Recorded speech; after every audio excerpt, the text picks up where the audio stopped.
Бүгінгі таңда оқушыларымыздың шығармашылығын дамытып, қол өнерге баулитын үйірмелердің маңызы зор.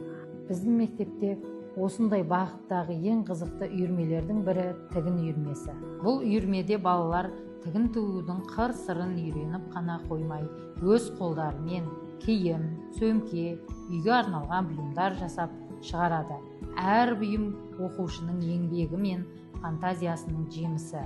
Тігін арқылы оқушылар ұқыптылыққа, шыдамдылыққа және шығармашылыққа тәрбиеленеді. Сонымен бірге аспаздық өнер де үйірменің бір бөлігі. Балалар түрлі тағамдар дайындауды, дастарханды сәндеуді үйренеді. Бұл болашақ өмірге қажетті дағдылардың бастауы. Ең бастысы, олар өз ісіне деген сүйіспеншілікті үйренеді. Келіңіздер, бірге үйренейік, бірге жасайық, бірге шабыттанайық. Шығармашылықтың шегі жоқ.